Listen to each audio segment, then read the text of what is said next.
Segunda morte por intoxicação de metanol. No Brasil, já são 195 notificações de casos suspeitos de contaminação.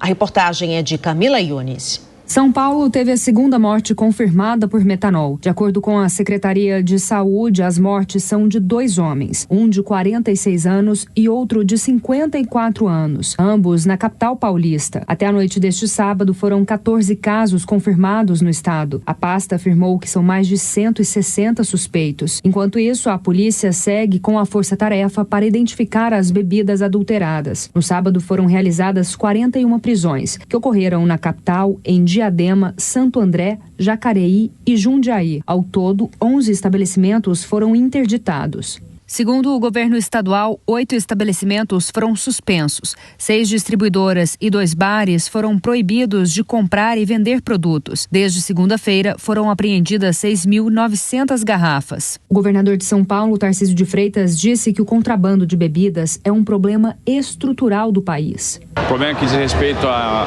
fiscalização de invase, ao sistema de monitoramento dessas bebidas, a gente tem que ver como que nós vamos enfrentar. Tem um problema da logística reversa, porque é muito fácil para o falsificador obter as garrafas que são insumo para ele fazer a falsificação. Tem uma responsabilidade de alguns comerciantes que insistem em comprar sem nota para aumentar a margem. Isso facilita muito o trabalho desses grupos que operam na falsificação. Obviamente, se tiver crime organizado, vai ser investigado, vai ser descoberto e vai ser punido. Agora, o que a gente está vendo até aqui são vários grupos que operam de forma descentralizada. As prisões que estão sendo efetuadas são de pessoas que não têm relação uma com a outra. O Ministério da Saúde também segue monitorando os casos. O ministro Alexandre Padilha disse que houve um aumento das notificações em função das mudanças nas diretrizes de atendimento. Nós temos recomendado aos profissionais de saúde de todo o Brasil a fazer a notificação imediata na primeira suspeita clínica que tiverem. Por que é muito importante continuar notificando na primeira suspeita clínica, não esperar a confirmação laboratorial? Primeiro, que é importante para o cuidado desse paciente. Começar todas as condutas recomendadas pelo Ministério, inclusive o uso do antídoto, que é o etanol farmacêutico. Além disso, essa notificação faz com que a gente identifique aonde a pessoa fez o uso dessa bebida. Isso inicia todo o processo das forças de segurança, da Polícia Civil, da Polícia Federal, de ir atrás de onde foi comprado, onde foi adquirido, para a gente encontrar e punir os criminosos que estão cometendo esse crime contra a população. Padilha disse que o SUS está preparado para prestar atendimento à população e anunciou reforço na compra de antídotos. Foram mais de 12 mil ampolas de etanol farmacêutico e 2.500 unidades de Fomepizol. Nós já tínhamos adquirido 4.300 ampolas do etanol farmacêutico para ter um estoque estratégico para os hospitais universitários federais espalhados no Brasil, que podem fornecer na medida que qualquer serviço do SUS solicite o etanol farmacêutico. Nós adquirimos mais 12 mil ampolas. Essas 12 mil ampolas nós vamos fazer uma distribuição para os centros de referência de toxicologia espalhados no país. Também a Anvisa já passou para os gestores estaduais e municipais as 609 farmácias de manipulação no Brasil que tem capacidade de produzir o etanol farmacêutico. Ao longo da próxima semana, chega ao Brasil o Fomepizol, 2.500 tratamentos já adquiridos pelo Ministério da Saúde, junto com a Organização Pan-Americana de Saúde. O ministro ainda reiterou que os tratamentos disponibilizados são eficazes e comprovados pela comunidade médica internacional. E sobre esse assunto, a gente vai conversar agora ao vivo com Cezinha Ferreira, que é presidente da Associação Paulista de Bares, Restaurantes, Eventos, Casas Noturnas Similares e Afins. Cezinha, muito obrigada pela sua participação com a gente aqui no Jornal da Manhã. Bom dia a todos.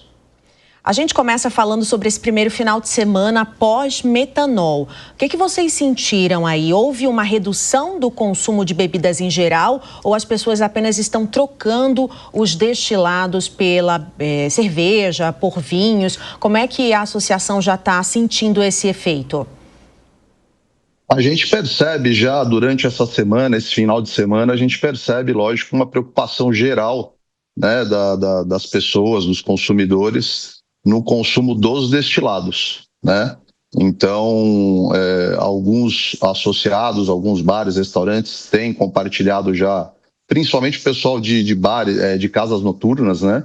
Uma relativa queda no público, mas mesmo os que estão com o público cheio, o pessoal trocando destilado por cerveja, por vinho e por outras bebidas alcoólicas sem ser destiladas. Ô Cezinha, e os próprios comerciantes, como é que estão se defendendo ou tentando se defender nesse momento de crise, no que diz respeito a ter a certeza de que aquele produto não está contaminado ou de que aquele produto não é adulterado? Porque pelo que a gente vê de imagens, as garrafas parecem lacradas, parecem garrafas normais como outras qualquer. Como é que vocês, que são do ramo, do meio, conseguem checar a veracidade disso, até para não ter problema também no seu estabelecimento? Os grandes estabelecimentos, né, e as grandes casas, o pessoal sério, além de parceria com a indústria, né, então muitos têm contratos com a indústria de bebidas, e aí já tem nesse contrato a compra através de distribuidores oficiais e homologados, né? Então são compras todas feitas com nota fiscal e através desses distribuidores homologados, aonde você tem uma rastreabilidade com numeração de lote tanto nas caixas como nas garrafas e nos lacres. E Cezinha, algum dos estabelecimentos de vocês chegou a ser aí notificado, chegou a ser também interditado?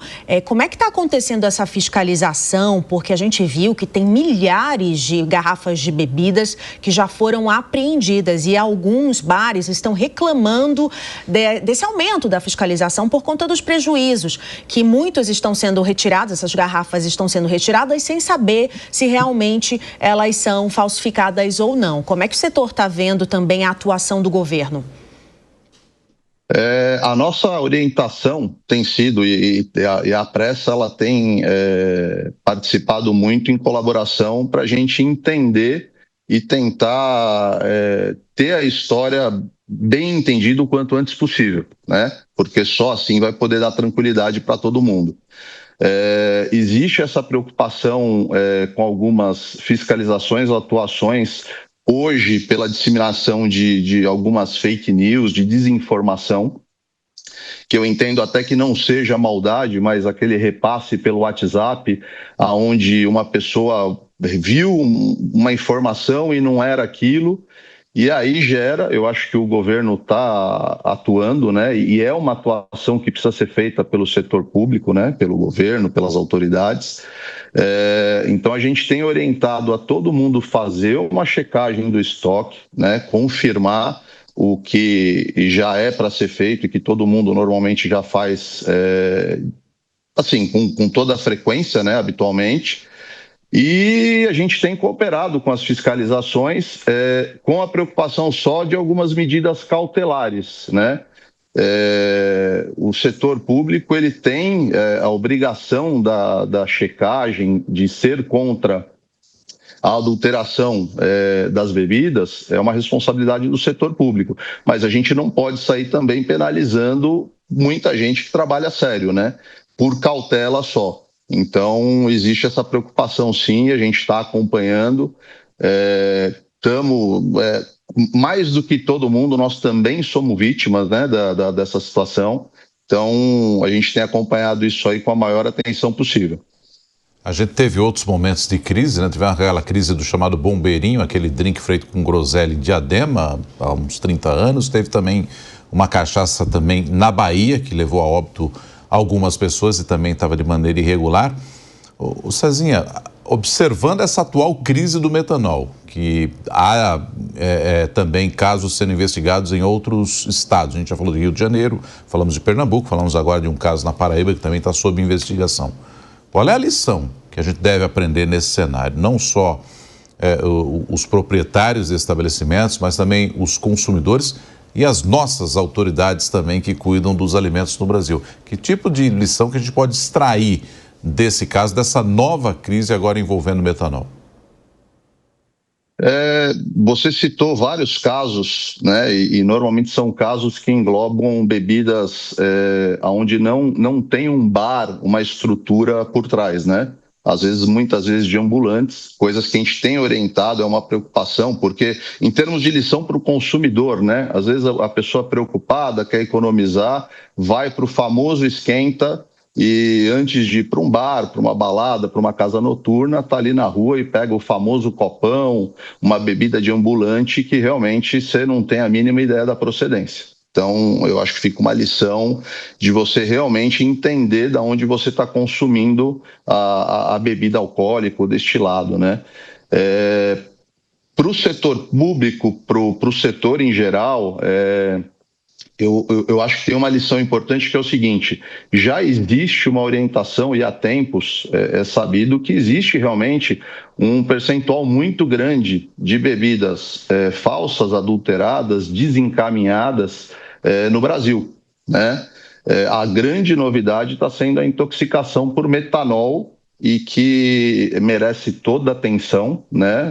Já tivemos aí confirmações aí de casos de óbito e tudo mais, mas isso, para mim, e acredito que para as autoridades, tem sido uma grande novidade, né? A falsificação, a adulteração, o desencaminhamento das bebidas sempre existiu e vem vindo num crescente.